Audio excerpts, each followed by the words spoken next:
Hvala lepa za povabilo. Na začetku, na tem diapozitivu so moje formalne zadolžitve na področju etike in v bistvu izjava, da tukaj nastopam v svojem imenu in ne v imenu komisije ali teles, katerih sem članica. In kot vsi mi vemo, je evtanazija legalizirana v nekaterih državah, število je nizko, vendar je v porastu. Jaz bom predvsem govorila o evtanaziji kot načrtovani usmrtitvi bolnika, ostalih asistiranega samomora se ne bom dotaknila.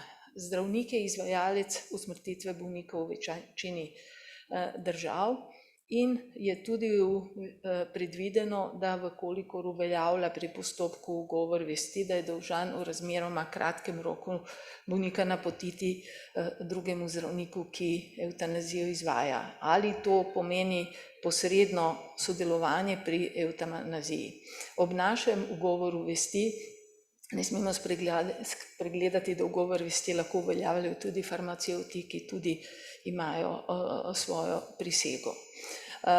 Dodatno bi omenila današnje stanje na tem področju, da v primeru klasične ali standardne procedure usmrtitve bolnika je pri izvedbi usmrtitve udeleženo malo oseb, to je zdravnik, medicinska sestra in so verjetno prisotni svojci. Vendar v primeru izvajanja evtanazije v kombinaciji z darovanjem organov, in to je praksa, ki se širi in promovira, ni še zelo številčna, zato ker darovalci organov morajo biti mlajši in tudi zdravi, drugače in bolniki, onkološki bolniki niso primerni za darovalce, ampak se s širitvijo te prakse, zdaj vsaj v 4 državah, je v teh zelo kompleksnih postopkih je udeleženih več oseb različnih profilov. Recimo, da pride do tožbe ali sodne obravnave, se bo postavilo vprašanje, ali so vsi ti, ki pri tem sodelujejo, tudi sostorilci. In ob začetku epidemije nekako ne preveč opaženo je v New York Timesu bila ta slika nemškega ustavnega sodišča, ki je šla zelo mirno ravno zaradi pandemije in je bila nekaj kmalu zatem tudi legalizacija na Portugalskem oziroma parlament je odobril evtanazijo, vidite, kakšno je bilo glasovanje, 136 proti 78 in je to blokiralo ustavno sodišče 7 proti 5. V Španiji je pa evtanazija legalizirana in v bistvu je od junija lansko leto tudi ta zakon aktiven. In zadnja država, ki je legalizirala evtanazijo, je Nova Zelandija, ki je to naredila na zavezujočem referendumu novembra leta 2021. Izvajalci evtanazije, kot sem povedala, so večinoma zdravniki, vendar v Kanadi oni imajo termin medical assistance in dying, v bistvu je to lahko izvajalka usmrtitve tudi medicinska sestra. Tukaj vidite bodisi neposredno usmrtitev z intravensko injekcijo ali je tudi lahko predpiše in zagotovi tudi substanco za asistiran samomor. V februarju tega leta je izšla v Springerjevi založbi knjiga o depresiji, izgorelosti in samomoru pri zdravnikih in tukaj opisuje tudi, kako je pogostnost samomora pri zdravnikih 2-krat večja kot v splošni populaciji. In eno od poglavij te knjige je posvečeno tudi vplivu izvedbe evtanazije na well-being zdravnikov, ker o tem se malo govori in zelo malo raziskuje, ampak v bistvu samo to izvajanje lahko ima globoke posledice na zdravnike, tudi post-travmatski stres disorder. In eden od nekako lepo izrečenih argumentov v temu poglavju o avtonomiji bolnikov, da je tale, da bolniki imajo pravico, da umrejo, ampak nimajo pravice, da so ubiti. In nekako naslavlja, to so citati iz poglavja, da bolniki imajo tudi dolžnost in do družine, socialnega konteksta, ki vključuje in zdravnike in medicinske sestre in družbo, dokler so živi, in to njihove pravice omejuje, in tudi zdravnik ne more imeti dolžnosti, da bolnika ubije. Mogoče še bolj razburljiva knjiga od prejšnje, ki je znanstvena, je knjiga iz leta 2019, ki je knjiga zgodb. In zgodbe se vtisnejo in ostanejo, njihovo sporočilo ostane nekako veliko boljše v spominu, kot ostanejo statistični podatki iz znanstvenih člankov. In v tej knjigi je poglavje, kaj se dogaja za zaprtimi vrati v Belgiji, in poglavje je pisala paliativna medicinska sestra, ki se je pogovarjala z zdravniki, in v bistvu je priča o tem, kako pri marsikaterem zdravniku v Belgiji, ki je že od 2001 izvajal evtanazijo, obstaja konflikt med občutkom dolžnosti do bolnika in globokimi čustvi, da zdravnik dela nekaj, kar je proti njegovim najglobljim prepričanjem. In njej se je zaupal zdravnik, ki je večkrat opravil evtanazijo, in je priznal, da se ponoči zbudi moker in vidi obraze vseh ljudi, ki jih je pred sabo, vseh ljudi, ki jih je usmrtil, ne vem, če jih je bilo 13 ali 14. In ali lahko v bistvu težje breme obstaja in kdo sploh vidi, da v izkušenem zdravniku in iskrenem in poštenem človeku je takšno trpljenje. In ona tudi priča, to je ta druga zgodba, še jih je več, to poglavje je vredno prebrati, kako v neki drugi bolnici pred etično komisijo svoje bolnišnice zdravnik skoraj da kriči in reče: naredil bom to še enkrat za tega konkretnega bolnika, ki mu je naložen, da ga usmrti, ampak to je zadnjič. V tem letu sem opravil 2 evtanaziji, to je največ, kar lahko prenesem. Zakaj? Če je to tako humano, če je to takšna pomoč bolnikov, zakaj zdravnik ali kdorkoli nima občutka zadovoljstva, da je naredil ali olajšanja, da je nekomu pomagal, mu je skrajšal trpljenje in naredil nekaj dobrega. V marcu tega leta sem se udeležila v Portu svetovnega kongresa bioetike, predhodni je bil pred COVID pandemijo v Jeruzalemu in je bil izjemno dober, tokrat v povezavi z Svetovno zdravstveno zdravniško organizacijo, in bilo je 7 paralelnih sej. In tisto, kar je dobra lastnost teh kongresov, da je vzdušje strpno, da se ne vsiljuje konsenzus, da te ni strah,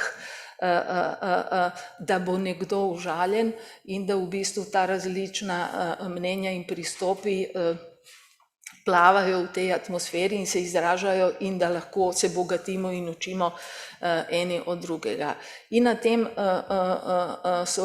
na kongresu so bili 4 tematski sklopi o holokaustu in pomembni vlogi, ki so jo imeli zdravniki v temu in o zdravniški vlogi v programu evtanazije ne samo v času nacistične Nemčije, ampak tudi pred časom nacistične, preden je Hitler prišel na oblast. Torej, evtanazija predvsem v psihiatrični stroki se je začela v Nemčiji še preden je Hitler prišel na oblast na temeljih eugenike in njihovih bolnikov in potem, ko je Hitler prišel, je seveda na teh precej trdnih temeljih, to je velik del stroke sodeloval, to niso bili neki posebni zdravniki, neki posebni ali psihopati kot Mengele, ampak to je bila neka uradna stroka. In v bistvu so iz teh sesij so nam priporočili in jaz bi tudi vsakemu priporočila, da prebere ta članek, ki je prosto do dostopa na Journal of Medical Ethics, ki ga je napisala študentka, doktorantka na Johns Hopkins University o dolgi senci nacističnih zdravnikov in ona je poskušala analizirati posebnosti zdravniške profesije, zakaj, kaj je to v naši profesiji, kar mogoče predisponira tudi neko sodelovanje, neko nagnjenost, da v takšnih nekih situacijah klesnemo. In ena od intervjujev z enim od takšnih zdravnikov, ne intervjujem, ampak izjavo enega takšnega zdravnika je bila, ki je prišel v Auschwitz in ki je opisoval horor v Auschwitzu, je bilo to, da ko je on tam prišel, da je bilo tam neznosno, vendar potem je to postala rutina in je to bil edini način, da se preživi. In tako se dogaja tudi z evtanazijo, ko se uvaja na Nizozemskem, v Belgiji, v Kanadi, iz te neke groze za marsikoga to razmeroma hitro postane rutina in tekoč trak. In tako tudi izgledajo zgodbe, ko berete iz tiste knjige o evtanaziji v Belgiji, to, kako izgleda evtanazija v bolnici, to je tekoč trak. Vi veste, da vse javne bolnišnice, to je tekoč trak. In v tem tekočem traku se tudi znajde bolnik, ki čaka, da bo usmrčen in zdravnik zamuja, ker ima neke druge obveznosti in iščejo sestro, ki zna nastaviti kanal in tako naprej. Take zgodbe so, zato je fajn opisati, kako to izgleda za zaprtimi vrati izvajalcev. Zdajle, zakaj je pomembno, da tudi Nemci imajo v svojih medicinskih fakultetah v predmetu medicinska etika se posebej učijo o holokaustu, ravno zaradi lekcij, ki so od tam zelo vredne. In prvo sojenje v Nürnbergu za zločine proti človeštvu je bilo sojenje zdravnikom. 20 so sodili, 7 jih je bilo obsojeno na smrt obešanjem. Sodilo jim je vojaško sodišče, ne mednarodno, ameriško vojaško sodišče. In ko se je izrekala kazen, ali bo smrtna ali bo zaporna, je poleg članstva v SS stranki zelo pomembno bilo, ali je obstajala sled in dokaz, da so zdravniki kadarkoli protestirali. In jaz to naše srečanje doživljam, njegov namen in sporočilo tudi doživljam kot to, da mi zagotavljamo dokaze, da smo proti temu protestirali, ne glede na to, kaj se bo zgodilo. Ker v neki točki v bodoče, čez 20, 30, 50 ali 100 let, se lahko družba obrne in prepozna to smer, v katero gremo kot napačno. in naj bo nekakšen dokaz, da je nekdo na to opozarjal. Do zdaj so, koliko jaz spremljam nekatere primere, do zdaj ni bilo obsojenih zdravnikov za evtanazijo, tudi profesor Keber vedno to poudarja. Vendar tudi procesi, ki trajajo leta, ko so zdravniki obtoženi za umor, nekako odvzamejo polet tistim, ki to opravljajo, vsaj za nekaj časa. In lahko se pa prej ali slej zgodi, da kakšen zdravnik, da bojo vztrajni svojci, odvetniki, da se bo našlo sodišče, da kakšen na nekem sodišču tudi ne bo oproščen. In nedavno so opisali primer zdravnika, ki je veliko evtanazijo opravil, je bil izkušen in v bistvu je pred naslednjo evtanazijo dobil anonimno sporočilo, da bo, če usmrti tega bolnika ali bolnico, da bo proti njemu vložena kazenska ovadba, in se ni upal tega narediti. In zdajle bi prišla naslednji del oziroma zadnji del tega prispevka, sodelovanje zdravnikov v postopkih kombinacije evtanazije in darovanja organov.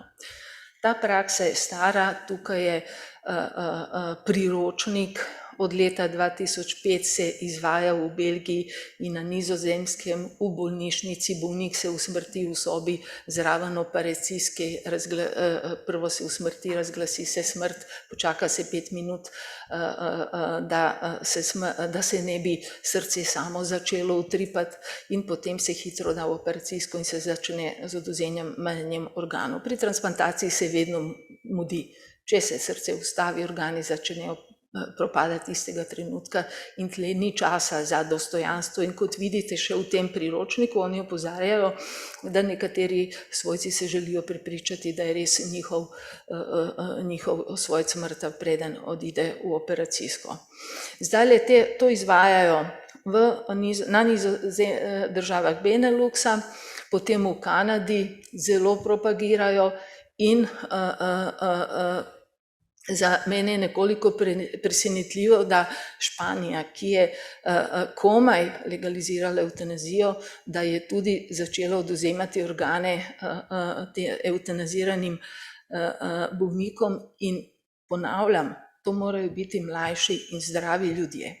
To ne morajo biti terminalni ali bolniki, ker organi morajo biti zdravi, da bi jih presadili. In kot smo zjutraj slišali, največ evtanazije je bilo v Kataloniji, če ste poslušali številke, in Katalonija in Barcelona, to je mesto in država z največ transplantacij na svetu, od raznih donorjev in živih darovalcev in možgansko mrtvih darovalcev in darovalcev po srčni smrti, in oni tudi izvajajo postmortalni ECMO, ekstrakorporealno membransko oksigenacijo. Skratka, vse možne organe poberajo, kar jih je več kot kdorkoli na svetu, in imajo dobro medicino. In ni dovolj. In nikoli ne bo dovolj. In zato je ravno ta kombinacija izjemno nevarna. Nam so te organe ponujali ko smo se že več kot 10 let nazaj in smo se obrnili, organe evtanaziranih smo se obrnili na akademika Jožeta Trontlja, takratnega predsednika etične komisije, in to njegovo dopis smo poslali na Eurotransplant. Njegovo stališče je bilo, da je nesprejemljivo za nas, da sprejemamo organe na takšen način usmrčenih bolnikov in se držimo tega tudi danes. Ampak, če bo evtanazija legalizirana v Sloveniji, jaz sem prepričana, da bo zelo kmalu, oziroma priprave bojo začele še pred legalizacijo, protokoli, kako se to dela, da se bo ta praksa prenesla tudi pri nas. Čakalne vrste za organe so, to se propagira kot reševanje življenja in težko je to oziroma nemogoče ustaviti. In zdaj v tem mesecu je v najuglednejši transplantacijski reviji Journal of Heart and Lung Transplantation, impact factor ima več kot 10, je bilo poročilo o 22 transplantacij pljuč od darovalcev po evtanaziji v večletnem obdobju. 9 jih je bilo evtanaziranih zaradi nevromuskularne bolezni, 8 zaradi psihiatrične bolezni in 5 zaradi nevzdržnih bolečin. Ampak bolečine niso bile onkološkega izvora, ker onkološki bolniki ne morejo biti darovalci. Skratka, kot vidite, je že tle polovica, plus mi ne vemo točno, kaj se tukaj skriva. To so bolniki, ki se evtanazirajo tudi zaradi depresije, neznosne mentalne, psihičnega trpljenja in so v bistvu zdravi. In to so glavni v bistvu kandidati. Oni bojo v bistvu tarča. In je propagiranje tega pristopa je intenzivno, to ide do New England Journal of Medicine, bioetik iz Harvarda, iz Kanade in tako naprej, se to propagira, kot da bo to lahko rešilo problem transplantacije, ki ni rešljiv, ker je potrebe bojo vedno 10-20 krat večje, kot so možnosti organov. Zdaj v tej nekem etičnem na tem etičnem področju ostajajo tudi prejemniki. Tudi prejemnikom organov ni čisto vseeno, od koga bojo dobili organ. In na eni raziskavi, ki so jo objavili v reviji Cognition, so pokazali recimo, da tudi ko gre za srce, da niso ljudje nekateri, ne tako redki, ne želijo recimo sprejeti srca človeka, ki je naredil samomor. Zato, ker nekako imajo občutek, da bo nekaj negativnega prišlo s tem. Ostane tudi to, ali kako obveščajo bolnike, od koga, zakaj je umrl darovalec in tako naprej, se odpira še mnogo drugih vprašanj. Zdajle, kako je s kirurgi, to je bil kongres transplantacijske etike 2019 v Krakovu, seja o evtanaziji in to običajno na teh kongresih nikoli ni nobenega proti, to so vsi za, to je vedno neka kot PR evtanazije in darovanja organov in v bistvu Kanadčani so v bistvu forsirajo, propagirali to, da tisti, ki se bo še evtanazirati, lahko še reče srce dam temu, jetra dam temu in tako da izbira, komu bo dal organe, ne da gre v neko skupni pool, pa se pol deli glede na čakalno listo.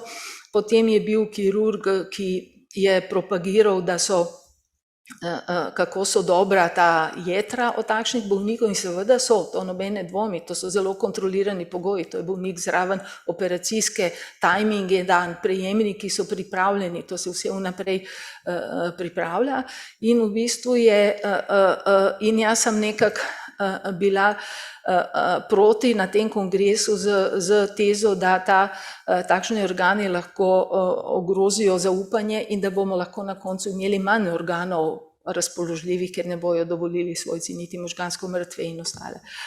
Kakorkoli, v bistvu, ko sem se pogovarjala z raznimi transplantacijskimi kirurgi o tem našimi ali v tujini, kirurga zanima samo dober organ. On bo gledal stran, on ne želi vedeti, od kod in kako je, na kakšen način je ta organ prišel. In v bistvu se samo naredi neka kot blokada, to je donorski program, to ni moja zadeva. Ampak ni nujno, da je to tako. Tudi če mu želijo povedati, on v bistvu bo obrnil. Tako te zadeve funkcionirajo.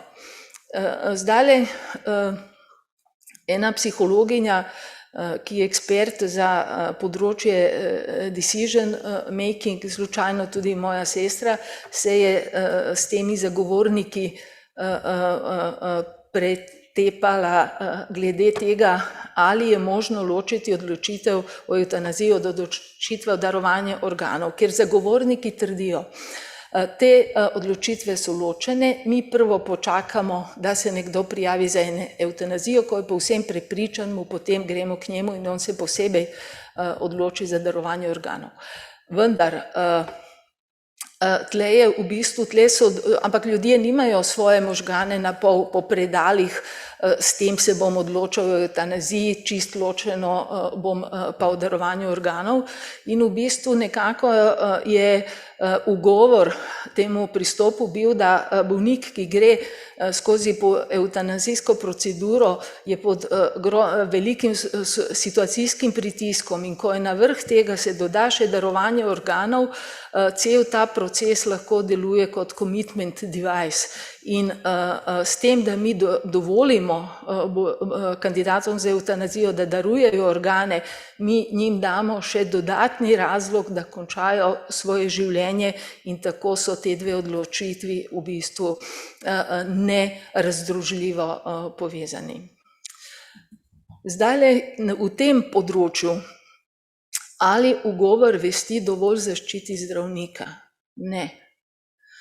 V tej proceduri, tukaj je eno pretresljivo pismo ene kanadske anestezistke, ki je ona informirala svoje nadrejene, da ni pripravljena biti udeležena v transplantaciji organa od evtanaziranih bolnikov.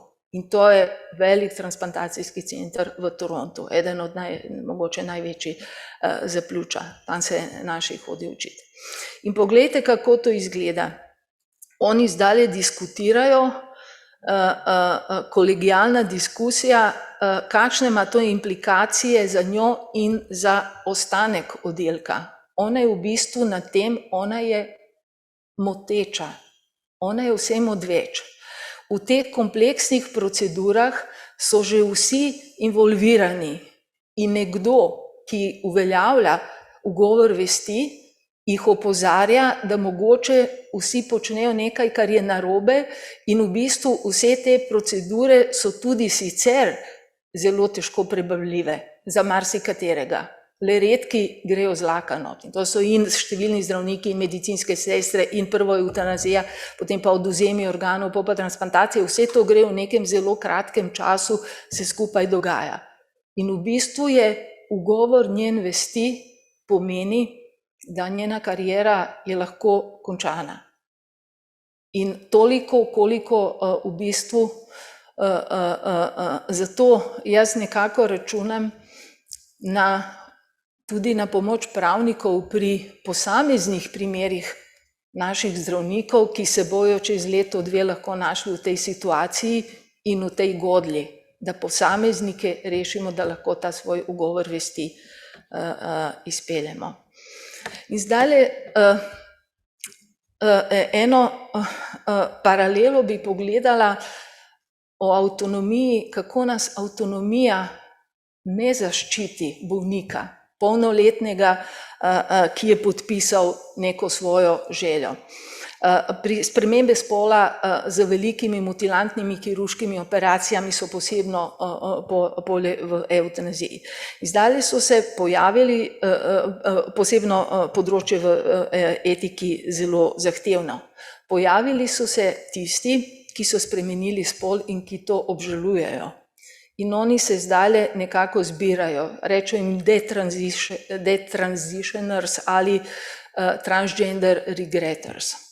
In v bistvu nekateri od njih, recimo eno dekle, ki je tudi neko tožbo dobila, pravi, ki so ji spremenili spol, sovražim zdravnike, ki so mi to naredili. Ampak ona je podpisala, polnoletna, da želi vse te mutilantne operacije. In ona misli, da so zdravniki bili dolžni, da jo ščitijo pred njo samo. In ona si želi več paternalizma, ki smo se ga mi odrekli in tudi mnogi moji bolniki si ga želijo. In ne želijo, da jim jaz rečem, izrecitiram, imate te in te opcije, odločite se. Oni želijo, da jim rečem, kaj bi naredili, če bi vi bili na mojem mestu ali če bi vaš mož bil v moji situaciji in tako naprej. Večina bolnikov želi. Noben ne želi zdravnika, jaz jih saj nimam, recitatorja smernic, ki mu reče, odločite se. In zdaj, kako je še to poučno za nas? Zdaj nam, bolniki, mladi, ki smo jih oropali seksualnega in reproduktivnega življenja za celo življenje, v bistvu nas učijo, vi ste prakticirali, vi zdravniki, niste prakticirali evidence-based medicine, ki se jo učite na fakulteti, ampak ste prakticirali aktivistično medicino. In premislite, tudi to, v tej evtanaziji, to ni evidence-based medicine. V tej je zadevi veliko civilne zgodbe in veliko aktivizma. In v bistvu poudarjajo, ne verjamite zdravnikom, ne verjamite terapevtom, tudi ustanove vas bojo izdale. Mi nismo šli tako daleč. In kako pa naj protestirajo? Ampak oni so živi in lahko protestirajo. Kako naj protestirajo tisti, ki so jih evtanazirali? In zdaj, kako naprej? Moja želja je, da zdravniki in klinični center, tako kot bolniki imajo avtonomijo, jo imamo zdravniki in jo imajo tudi ustanove. V Ameriki je skoraj četrt bolnišnic katoliških in ne izvajajo tistega, kar je v nasprotju z njihovimi. Tudi veliko katoliških bolnišnic je v Avstriji, gostovali so na ministrstvu nedavno in tudi ne izvajajo, ne misli izvajati evtanazije. Jaz bi želela, da zdravniki, naša ustanova, ne bojo, na noben način ne bodo pri tem sodelovali. Za usmrtitev človeka ni potrebna medicinska fakulteta in usmrtitve niso poslanstvo poklica. Zdravniki in vsi drugi vemo, da tiste, ki želijo umreti, ne moremo ustaviti. V kliničnem centru vsako leto nekdo skoči ali ne samo eden in naredi samomor s skokom iz naše stavbe. V zadnjih parih letih vsaj 2 mlada zdravnika, ki ju dobro poznam, sta naredila samomor. Tako da teh, ki si želijo, ne moremo ustaviti. Drugo, zdravniki vemo, kako je biti bolnik. Mi smo bolniki tudi sami, slej ali prej. Mi vemo, kako je biti bolnik, ampak ostali ne vejo, kako je biti zdravnik. Zato ta delitev nekako zdravniki, bolniki ne obstaja. Z bolniki, ki jih zdravimo, živimo največji del svojega življenja, saj mi, ki imamo kronične bolnike, tudi jaz kot nefrologinja, kronična ledvična bolezen, dializa, transplantacija, to se staramo skupaj z bolniki, poznamo njihove družine. Ali naj jih tako kot družinski zdravniki ne želijo, da bi svoje bolnike zdravili desetletja, da bi jih na koncu usmrtili, tako tudi jaz upam, mnogi drugi tega ne želijo. In kombinacija evtanazije in darovanja organov je poseben izziv, ker so najboljši darovalci mlajši in zdravi evtanazirani zaradi psihičnega trpljenja. Jaz mislim, da mi smo tukaj vsi seniori, ampak največje breme legalizacije evtanazije bo naloženo mladim zdravnikom. In kot njihovi učitelji mislim, da smo dolžni, da jim posredujemo svoje poglede, znanje, posebej glede evtanazije, in jaz verjamem, da bojo oni v naslednjih letih in desetletjih našli svoj notranji moralni kompas, ki jim bo pomagal ustvarjati živeti svoje poslanstvo zdravnika v teh zahtevnih časih sodobne medicine, ki jih živimo. To je bil moto tudi našega simpozija o evtanaziji v kliničnem centru. Edmund Pellegrino je zdravnik in filozof, 35 let je bil direktor Kennedyjevega inštituta za etiko v Georgetown University. Docent Uroš Grošelj je z njim, mislim, v delu pred leti, preden je umrl, naredil en zelo lep intervju in v bistvu moramo imeti enostavno sporočilo. Zagovorniki evtanazije imajo zelo enostavno sporočilo. Bolnik trpi, želi umreti, pomagajmo mu. Mi moramo imeti tudi enostaven odgovor. Zdravniki ne smemo tega početi. Konec.